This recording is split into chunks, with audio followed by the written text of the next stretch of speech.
It's an exciting time when a family decides to get a new pet. Donnay and her son Taylor have decided they'd like a new dog, and Lorian Bean is with them to give advice on how to choose a puppy. Donnay, I've brought you to this puppy socialization class for two reasons. Firstly, I want you to see the different breeds of puppies. It will help you get an idea as to the different breeds out there and hopefully help you make a choice as to which breed you want. And then secondly, puppy socialization classes are such a vital part of every puppy's upbringing. How do I choose the correct puppy from the litter? You find some people, when they see the litter of puppies, want to go for the one that picks them. So it's the one that runs up to them and loves and cuddles them. That one can be hyperactive and it can lead to problems later on. At the same time, some people love to go for the one that's cowering in the corner because they feel sorry for it. That too can bring on behavior problems because that puppy's already got anxiety issues.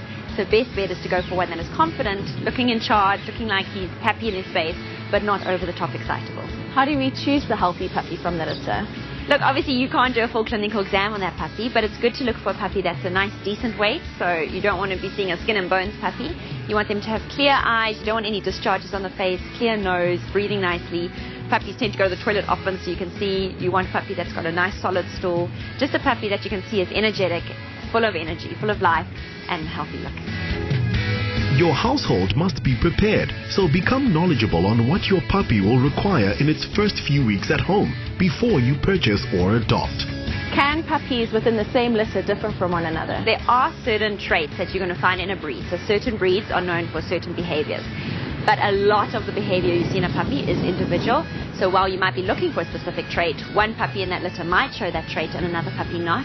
We find genetics do play a role in how a puppy's temperament develops, but a large percentage of that is actually how you raise that puppy in those first few weeks at home. So the behaviors can be different, but you are going to have the greatest influence on what your puppy becomes as an adult dog. Donnay, now that you know what to look for in a puppy, let's go join the puppy socialization class and we can watch what they do and have a look at the different breeds. If you need advice on what breed to choose, make an appointment with your vet or an animal behaviorist. They'll be able to give you guidelines to help match the right breed with your family and your lifestyle. Amanda, can you tell me what are socialization classes? Socialization classes start the process of having a well-balanced and happy adult dog that you can take with you on holiday, that you can take comfortably to the vet. Those things are incredibly important. I think there are three elements of puppy classes. The first element is the socialization element. That is teaching the puppy to play and interact with other puppies. The second element is to teach the puppies the basics of obedience. This helps the owner to manage them in their home.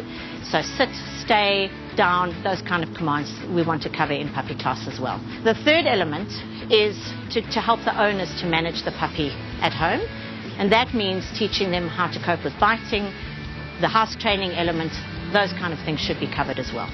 How would you say someone should go about selecting a puppy? To me, it's a simple thing.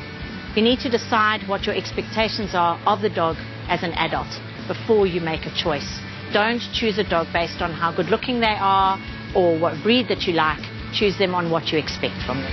When choosing a breed, the best place to start is research. List the family's top choices and then research its physical and personality traits. Once you've narrowed down the list, it's important to establish what dog would suit the size of your property. It's illogical to get a large breed if you have a tiny garden and won't be able to exercise it regularly.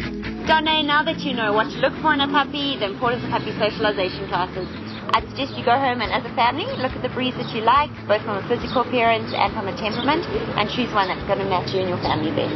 Thank you so much, Lorian, for all your time and advice. It's been much appreciated.